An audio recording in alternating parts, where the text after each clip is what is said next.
Welcome to you all. I'm Andrew Gordon, the director of the Reischauer Institute of Japanese Studies, and it's a pleasure to have you all join us today for our discussion of recovery and reconstruction in Japan with a focus on the Harvard projects and activities that took place this past summer.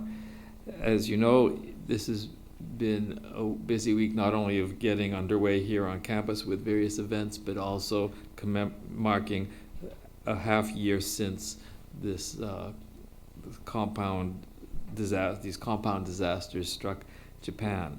And we've been doing a number of things here at Harvard since then that I think you're familiar with, ranging from fundraising activities working with the students in the Harvard for Japan organization with these bracelets and other mementos to refer to that, and also building as a work in progress. It's some time before we're able to demonstrate and unveil it, but working on a digital archive of the disasters that we hope will be useful to people from all around the world, including in the disaster regions and elsewhere, to make sense of this experience for the long term, as well as in the near future.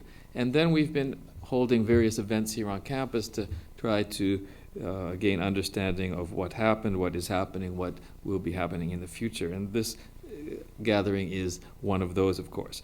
There are actually 4 events planned this semester as part of a special series on post-disaster Japan that, like today's talk, is co-sponsored with the Reischauer Institute of Japanese Studies and the Weatherhead Center's program on U.S.-Japan relations. And one of them took place already this Tuesday, which I think a number of you attended.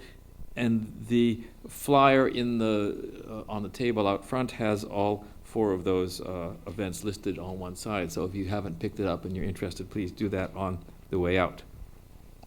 All right, well, with that as introduction, let me briefly introduce the panelists. I'll introduce all 4 panelists now to get us started, and then we will move through and hear each of their presentations, after which we'll have a general discussion with Q&A about any and all of the presentations.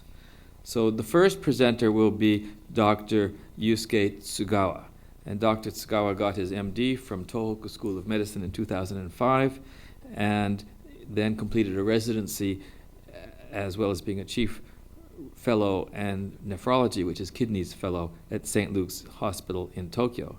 He's right now a research fellow at the Department of General Medicine and Primary Care at the Beth Israel Deaconess Medical Center, and a candidate for a Master of Public Health with a concentration in healthcare policy at the Harvard School of Public Health. And in connection with today's talk, the noteworthy fact is that Dr. Tsugawa is co-director and co-founder of an enterprise that got going immediately after the disaster, the Boston Japan Medical Relief Initiative. It is an initiative that has coordinated Boston area physicians, hospitals, research centers, and others to address the medical needs in the Tohoku region, which are profound. And we're also joined not only this afternoon by Dr. Tsugawa, but by Dr. Toko Hashimoto, who is the co-director and co-founder of this group. After that, the next presenter will be MIHO MAZEREEW, who is a lecturer in landscape architecture at the Graduate School of Design at Harvard, and some of you might have heard her speak here last spring. As an Arthur W. Wheelwright Fellow, she is completing her forthcoming book, Preemptive Design, Disaster and Urban Development Along the Pacific Ring of Fire. And it's a book that examines case studies of infrastructure design, multifunctional public space, and innovative planning strategies in earthquake-prone disasters. And this design work on disaster prevention has been exhibited at several museums, and she's working currently on projects with other international non-government organizations. And this summer, Professor MAZEREEW and a group of students from the Graduate School of Design were involved in a project in part supported by the Reischauer Institute to design and build public infrastructure for people in Minami Sanrikucho in Tohoku. After that, we will have 2 Harvard undergraduates speaking to you. And I should say, not to raise the pressure level on them. So far as I'm aware, this is the first time we've had undergraduates ever speak at a Japan forum in the 40 years that the Reischauer Institute has existed.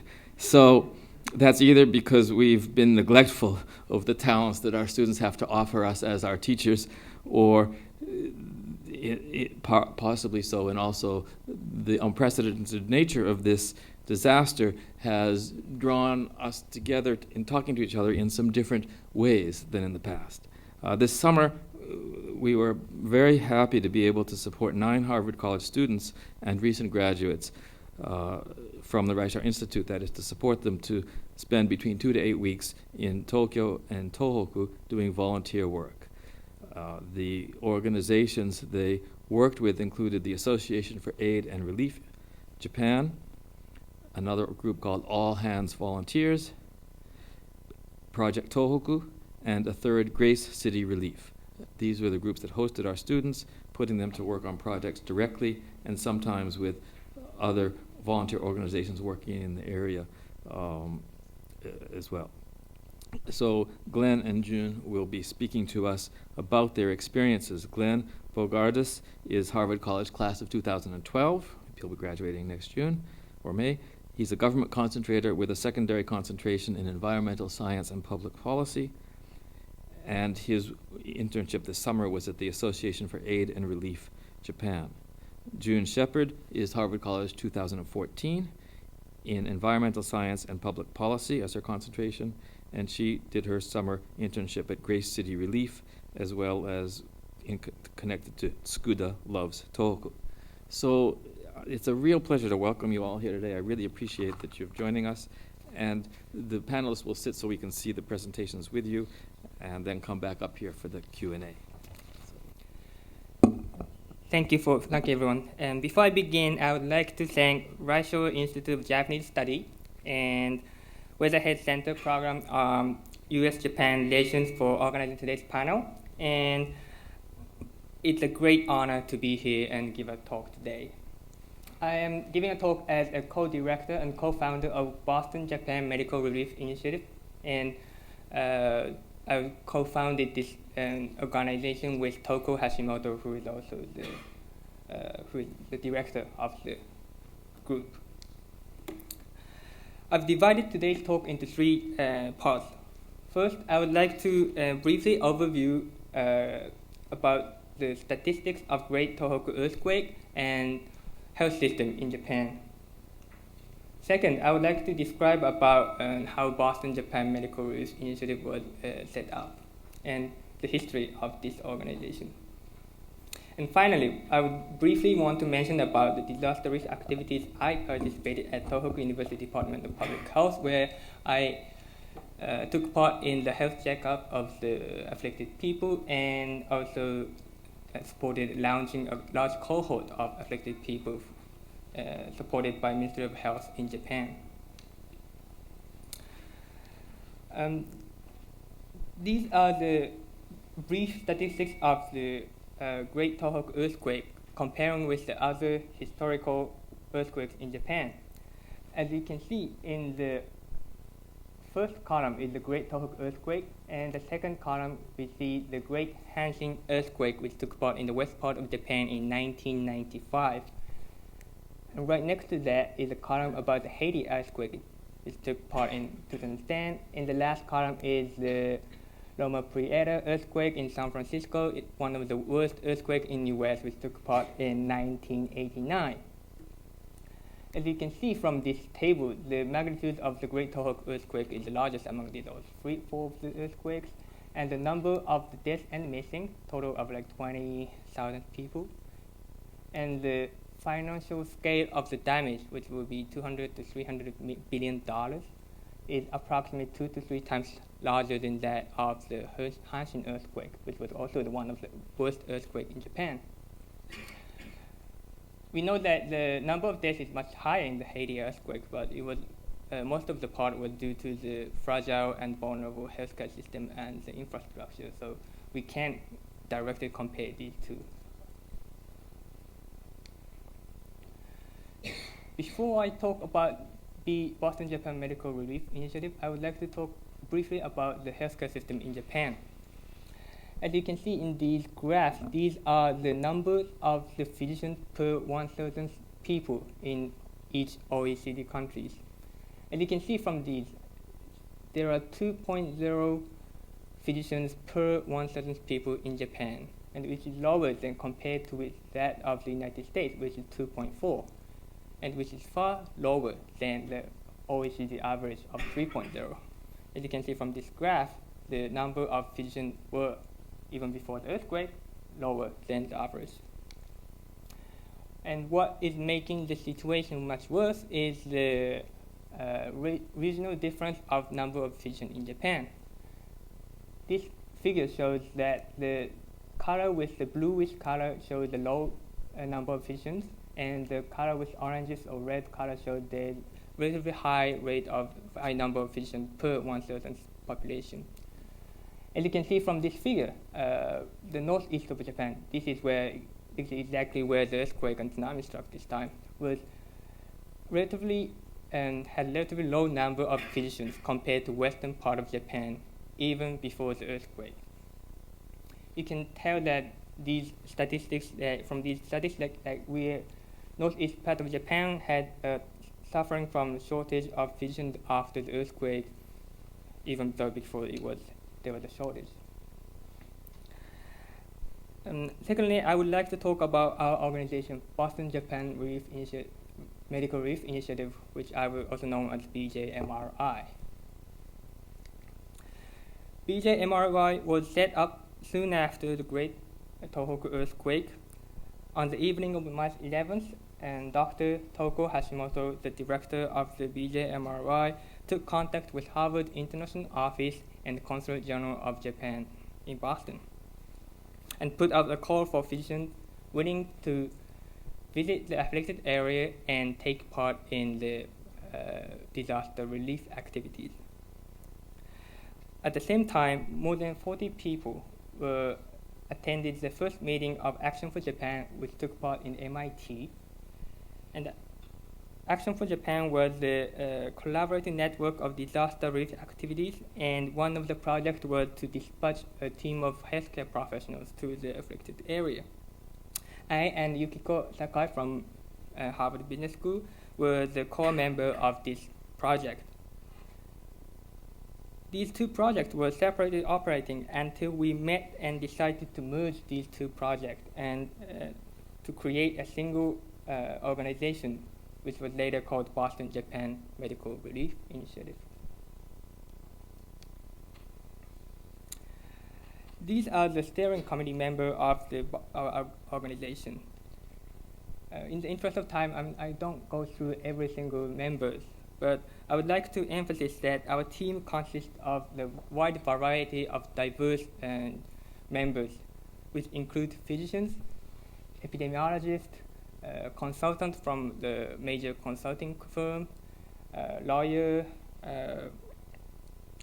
certified public account, logistic professional, and so forth from all over Boston. Harvard School of Public Health, Harvard Business School, Law School, Boston University, and so forth. That is why we could create such a robust organization to promote our activities. These are the physicians we have dispatched so far to the afflicted area. Total of 15 physicians were sent and participated in disaster relief activities. As you can see here, we have been sending physicians constantly from April to September. Now we are sending 2 people in September, and to a broad spectrum of the affected area. The reason why we could participate in a wide variety of the disaster relief activities was because we had multiple partners in Japan. And we organized and sent the healthcare professionals from Boston based on the actual needs and the requirements from these partners. Some of these partners operated in the early phase of the disaster, and the others operated a couple of months after the disaster. And because we collaborated with both of these groups, we could play an active role constantly for an extended time period. There was a critique from some of the members at the early phase about the cost effectiveness of sending physicians from Boston when there can be a physician sent inside from Japan, for instance, from west part of Japan. We estimated that additional cost of sending a physician from Boston is approximately $950 a person, which is equivalent to the airfare price. And based on the opportunity cost, the income of physicians in Japan is estimated to be $600 per day, and the income of the researchers, most of the members of the BJMRI in Boston, is lower. We're not earning so much money as they are, and $140. And because the income difference is $460 per day, we divided 950 by 460, and we estimated that if he or she spent more than 2.1 days at an afflicted area, sending a physician from Boston is as or more cost effective than redistributing the physicians within Japan. It's a rough estimate, but finally, I would like to briefly mention about my personal experience. I participated in the disaster relief activities at Tohoku University Department of Public Health in early June. I spent 19 days with a team of physicians and public health professionals at the department. And the project was mainly supported by Ministry of Health and Labor and Welfare and called Tohoku Post-Earthquake Health Survey. The Ministry of Health wanted to make a large cohort of affected people to examine the long-term health outcome of this disaster. And the fund was $6.6 million per year, and it was divided into three groups: Tohoku University, Iwate Medical University, and Fukushima Medical University. It's $1.2 million per year per institute. And the cohort will be examined every 6 months for the first 2 years, and they will be followed for the next 10 years and for the outcome. The survey consists of the standard questionnaire, including demographics, economic status, job status, social support, social capital, diet, mental health, sleep quality, physical exam, dental exam, lab testing, grip strength test, and spirometers. It's quite a thorough health checkup. And there was approximately 130 participants per day. It was constantly examining different cohorts. And we found like medical and dental examination was greatly appreciated especially by elderly people. And we found that the local medical delivery system was completely destroyed in coastal area of Ishinomaki, which is one of the large cities in the affected area. For instance, at Ogatsu Hospital, which was the only hospital in the town called Ogatsu-cho in Ishinomaki, there were only 2 physicians before the earthquake. 24 out of 37 staffs were drawn to death by tsunami, including both of 2 physicians. There was basically no physicians after the earthquake. And because of that, chronic diseases were taken care of with temporary relief squads, and the care was not continuous. It was, we found that the reconstruction from the disaster takes more time than we were expecting, and they need long-lasting support.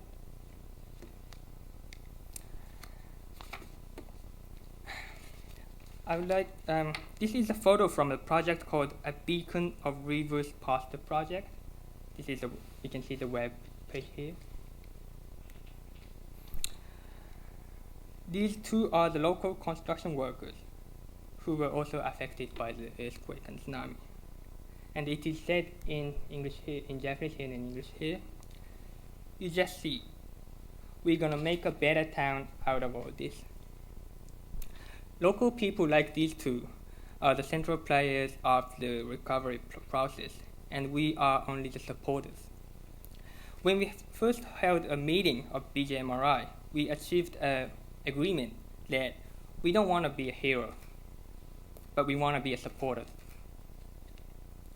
As I mentioned, the recovery process takes more time than any of us is expecting, and they need long-lasting, warm support from all over the world. And we believe that anything we do here will have benefit in this recovery process.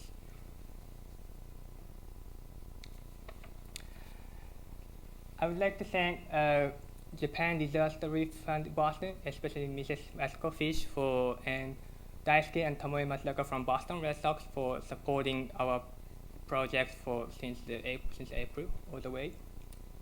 We also want to thank Dr. Ted Gilman over there and Dr. Toshinaga Hirai from Consul General, Michael Reich from Harvard School of Public Health, Dr. Ross Phillips from Beth Israel Deaconess Medical Center, Dr. Ishiro Kawachi from Harvard School of Public Health, and Dr. Seigo Edmond from Harvard.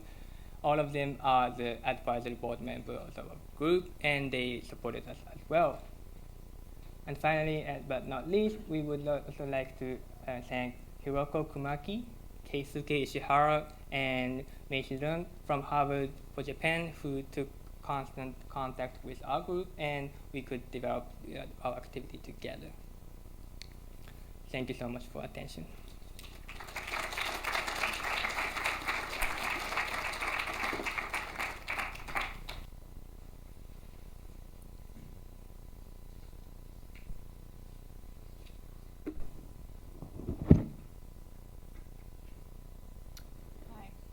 So before I start, I would like to thank the Reischauer Institute, especially Professor Andy Gordon and Professor Ted Gillam for their support, advice, and encouragement. Without them, this summer project would not have been accomplished. There are a few other Harvard institutions, including the Graduate School of Design and GSD alumni, who I would like to thank, but I would like to thank them at the end.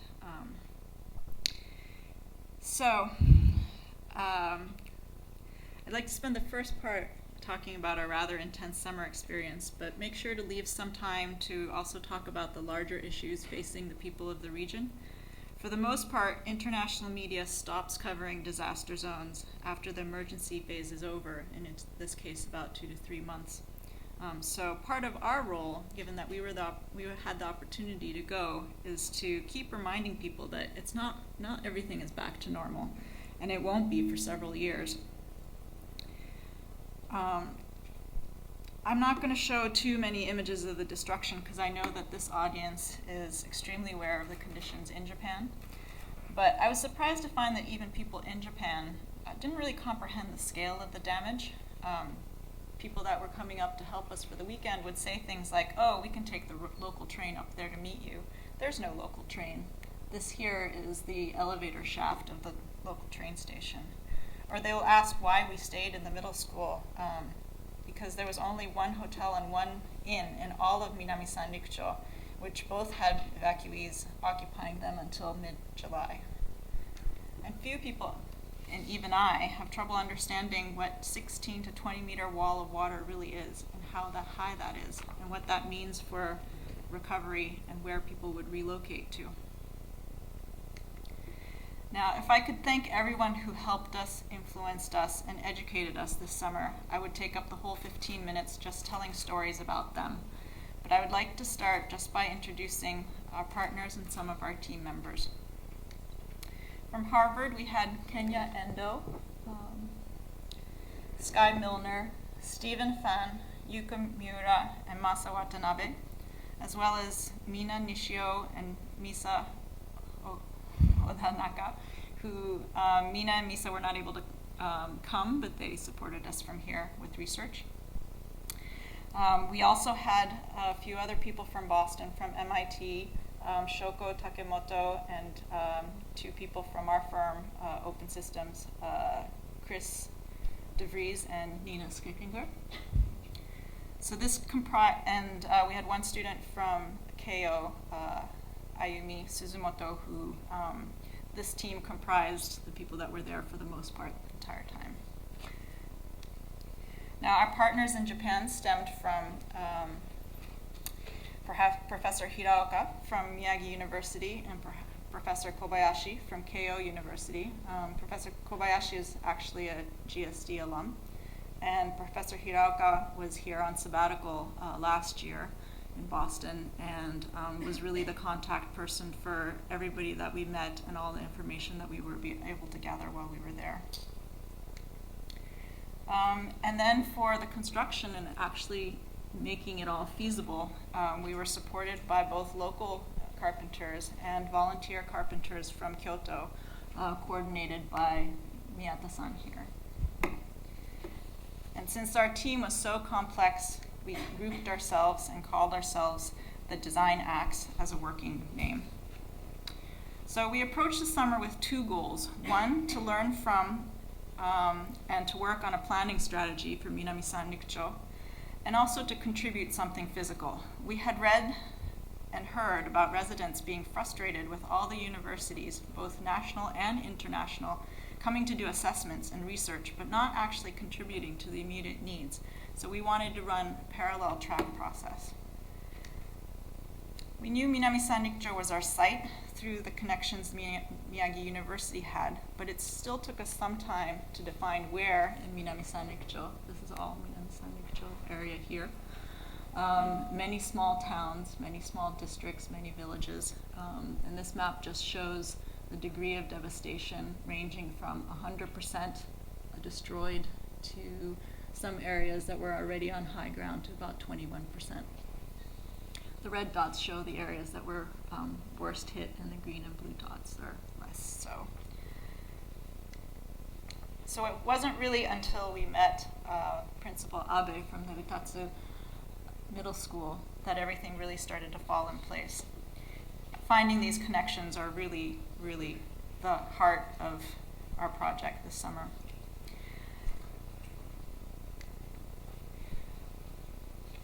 So when we got to Utatsu, the first thing you think is, wow, what a beautiful scenery. It's one of the most beautiful places we've been, until you look at the destruction underneath.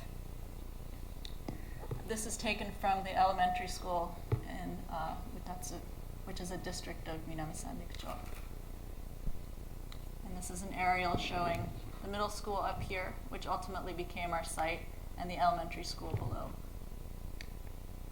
So on the grounds of the middle school and the elementary school, there was temporary housing built on half of the grounds. And this is the condition of the temporary housing. 4 meters in between the houses and not much infrastructure outside that. So we started with putting together some proposals of how we can get the community together. And I'm going to just go through these quickly because there were very initial proposals of a green curtain, planters for people to sit around and plant vegetables on, a playground for the children. There were solar panels there that were no longer used, and so how we could reuse those, and then a shade shelter for people to sit under. And then we walked around with the middle school principal really to locate the different sites that were possible, available, and ideal. And through all the conversations with both him and people that were in the area, it turns out there was no place for people to gather, and what they really needed was an assembly space or community center. And so given that we were then focused on trying to build a community center or assembly space, we then held what they call an ochakko, where they had a tea party, where we served crushed ice for the children and tea for the adults to really get their ideas on whether this would be useful for them and what type of space that they wanted. We also consulted community leaders like Moderator-san and again the Principal Abe. And then through discussions with the principal, we selected a site. So technically, when there are 50 temporary housing units, there should be a community center provided. But since these two temporary housing areas were split between the middle school and the high school, the middle school and the elementary school, the government had a loophole and didn't build a community center for people there. And that's where we came in. So at the same time, we were searching for what types of materials we might be able to use. And we were fortunate to find a lumberyard in Tome, which is a neighboring town, and to be able to use local materials, cedar wood. And Sky Milner drew these drawings really for the children to engage them into our design process, and to explain where this wood came from, what the cutoffs of wood were. And then we ended up with these wood blocks and how we would be able to put these wood blocks together and combine them. And really, what would we be able to make from them? So during this Ochako party that we also had these wood blocks out for kids to play with, to make benches with, and to get them involved in our process. These are children from the temporary housing and some from the middle school. The next step of the process was really, how do we build this? And so we spoke to a number of local carpenters, but found that most of them were busy building the temporary housing in the area. And also the wood, other than the wood that they're not using, like the wood blocks, most of the wood was going to the temporary housing too. And so we spread through our network, people that we knew, and we met Jeff Musas and Miyata-san, the carpenter that I introduced before. They're both in Kyoto. So Miyata-san then organized a whole team of volunteer carpenters to come all the way from Kyoto to Miyagi Prefecture. And then also, he was able to organize pre-cut wood from Gifu Prefecture and really to get it cut in record time to be able to make this all possible. And so this is just the photograph of the moment where we pressed go. There was really no turning back. We were building this. Other people we consulted were Aizu-san, who was the director of the factory in the lumber yard that we were receiving the wood blocks from. And so we talked to him about the wood blocks and relating them to the structure. So then we drew up the drawings. We had a great engineer, Akira Suzuki, who then looked at our drawings even up to 3 a.m. to get them processed for the pre-cut process. And in the last few weeks, the drawings were finalized.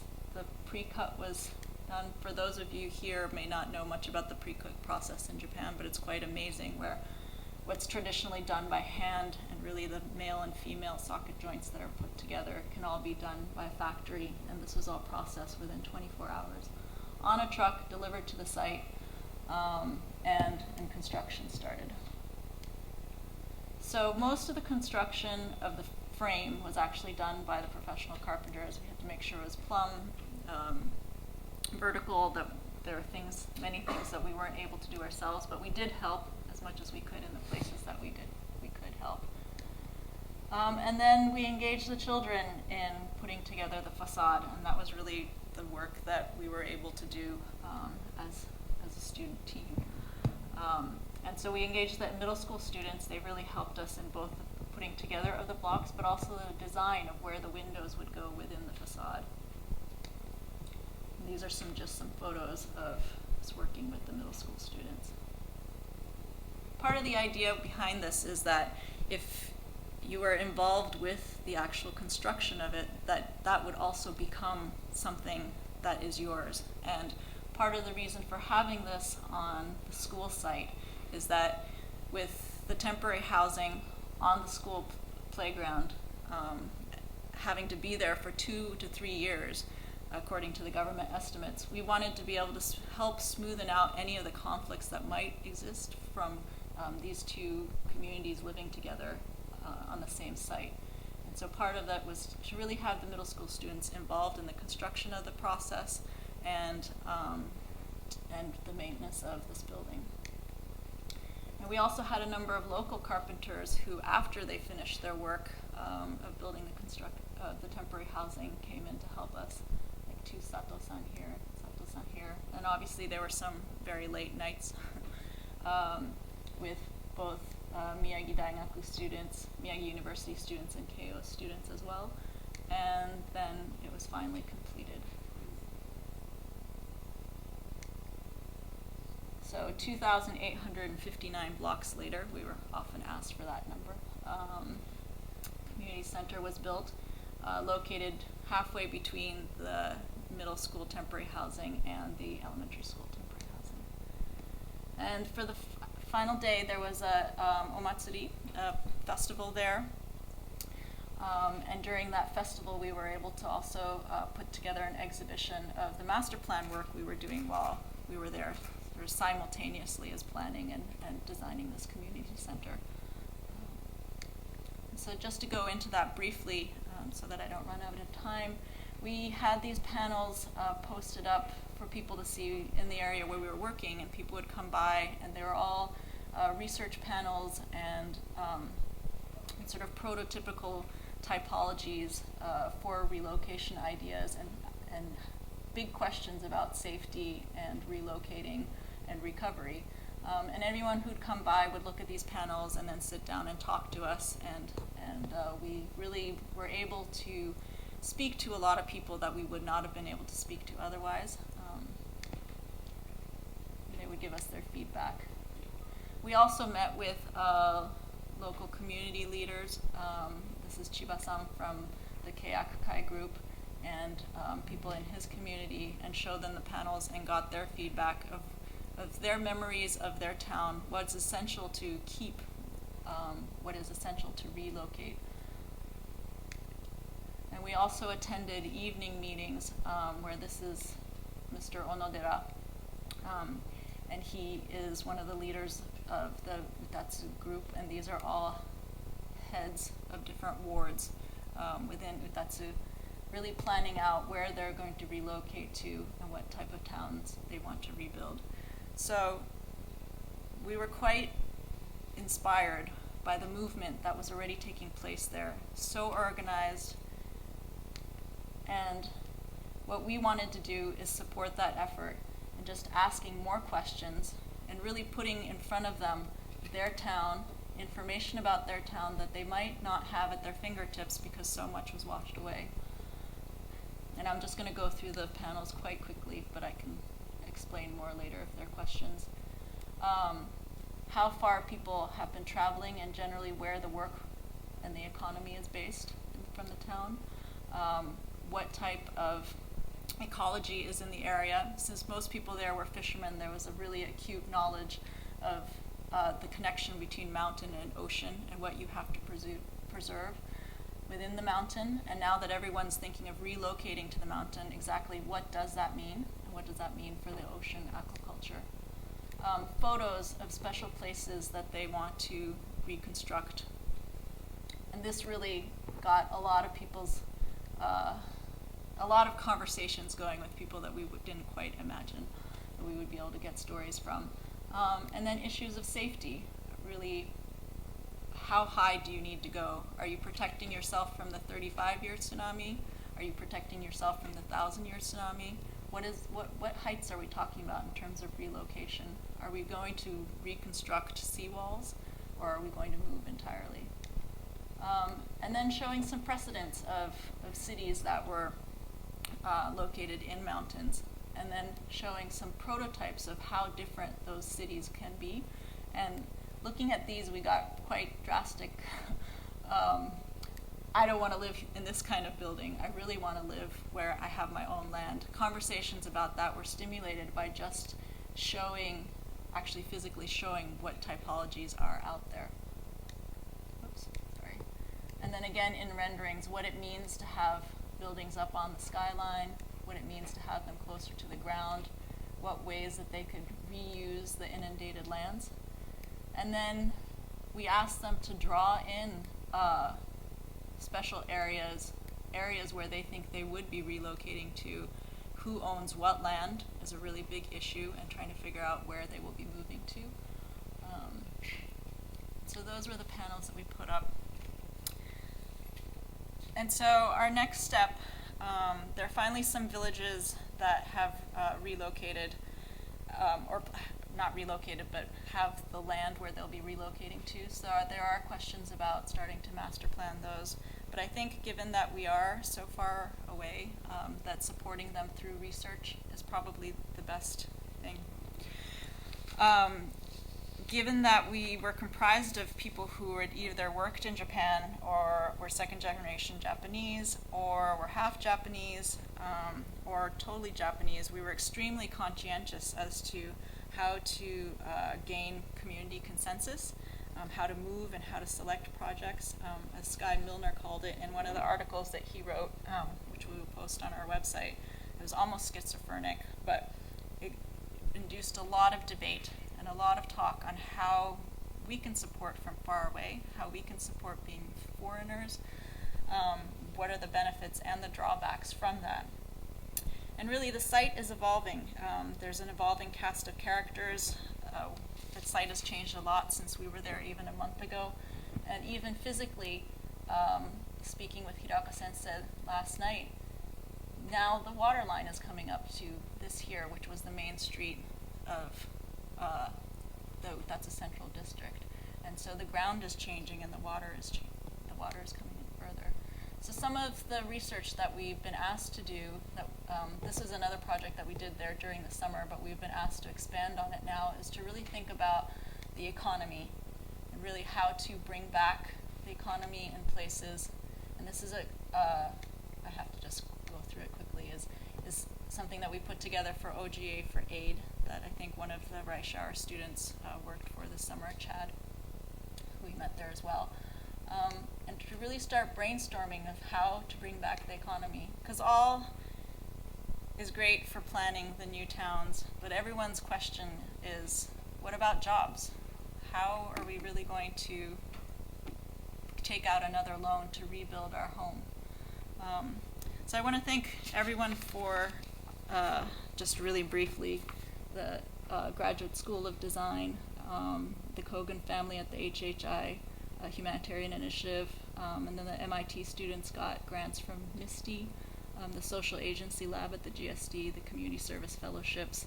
And then there are a number of GSD alumni that are now putting together a project and starting funding, both for this project and also for other projects that our Harvard community might be running. And distinguished alumni such as Fumihiko Maki, Yoshio Taniguchi, and Kajima-san. So that's it.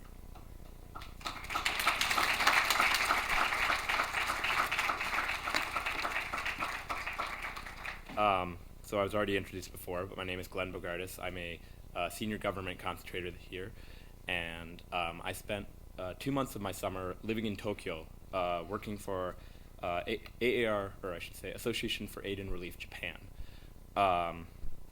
And I also had the chance through this company to spend 1 week working in Sendai, actually on the ground. But just for a little background information, little background information, I think I should just go into sort of what AAR does. The Japanese name for it, Nami no Tasukeru Kai, refers back to when it was just a refugee aid organization. And like most NPOs in Japan, it was mainly an externally focused NPO. There are very few sort of large NPOs in Japan that are focused on relief work within the country. And so currently they operate in 13 countries, I believe, including South Sudan, Pakistan, Laos, and in those areas. And their main focus is to help mainly from landmine relief, and through an extension through that, helping persons with disabilities, building wheelchairs, providing services to people in poorer countries who often do not have the opportunity to receive advanced medical care. And through that extension, this is the main area that they focused on within Japan. Right after the earthquake, I believe 2 days, they set up their first 2 relief offices in Japan, one in Sendai and one in Morioka, which are in Miyagi and Iwate Prefecture, which, in addition to Fukushima, are the 3 main prefectures that were affected by the disaster. And the brunt of their work has been focused on, at least in the first phase of emergency relief, getting goods to senior homes and place care facilities for people with disabilities. And in addition to that, also helping those who are either trapped in their home or decided that they did not like to live in an evacuation center. Because the main way the aid distribution in Japan is structured, at least it was when I was there 2 months ago, and I would believe it still is mainly distribution through evacuation centers, such as middle schools, community centers, and places where people gather together in large numbers and are convenient distribution points. But as was said earlier, especially in the months following the disaster, many of the transportation networks and ability to get around in Japan was either completely destroyed or severely hampered, and was also just completely occupied with military and other aid relief trucks. Making delivery to people who are in their homes or who have relocated to different homes within the city and may not have the means to get to evacuation centers is very difficult. So in addition to helping persons with disabilities, the elderly, and those who needed extra care, AAR Japan also had a large part of its effort was to deliver goods to those who were living in their homes, who were living in Oshika Peninsula and in Minami Sanrikucho, and in areas that were farther away from the larger cities of Sendai and Ishinomaki. So that doesn't actually relate to what I did as much as directly, in that I worked in the AAR Japan central office in Tokyo, and the brunt of my job focused around writing, mainly using my English abilities to either write letters to foreign international donors and international aid companies, prepare reports, and translate spreadsheets and data into English to provide to lots of European and American companies that desired some sort of amount of accountability. Oops, that's on. And also to provide native checks and provide general office work and support for the international section of the AAR Japan staff, because a huge amount of, being an NPO, a huge amount of their yearly budget came from not only the Japanese government and internal NPOs, but also international relief organizations that especially took an interest in Japan after the Tohoku earthquake. So in addition to that, I also had the chance to work 1 week in Sendai, which was a complete sort of other side of the job for me, and it was a very rewarding experience to be able to see that aspect of the entire recovery process. And in a huge coincidence, I actually spent 1 day in Minami Sanrikucho at the middle school and met Principal Abe. And that day that was a soup kitchen operation. AAR Japan's main distributional focus is, outside of giving out non-food items, NFIs, to homes, is also to run large soup kitchen operations through the Tohoku coastline. And the day in Minami Sanrikucho was a smaller operation. I think there were only 10 of us that day, and we made around 80 meals for the people who came for that evening, but it was a small world. In addition to that, I also had the chance to spend a day on a larger operation in Ishinomaki, where I believe we made about 3,000 meals for about 2,000 people. They organized the entire event in sort of a matsuri, a festival. And probably the focal point of the day was when they had a performance by Kamen Rider, who is this sort of Japanese Superman from the 60s, I believe. And it was sort of like watching Power Rangers being acted out in front of my eyes, but it was hilarious. But it's sort of tied into a lot of what the other panelists have said today about bringing in the community and tying all of these ends together. And that was what I thought was a very interesting focal point of AAR Japan, in that it wasn't just going up there, fixing things, and leaving. It was all about bringing in involvement and not just taking care of the physical things that were wrong, but also the fact that this is a hugely emotional, traumatic event for many people. And as the company moves into their second phase of long-term recovery after the emergency relief, although even when I was there was the picture, everything looked the same as these pictures that I've seen. The actual amount of rebuilding that's going to happen is still a long ways down the road. But as they move into phase two, things such as providing psychological treatment for people who are moving back into their homes, and really helping people figure out where to move on from there has come to the front as a focal point for all of this. So I told everyone I was going to keep this brief. So I think in conclusion, really seeing both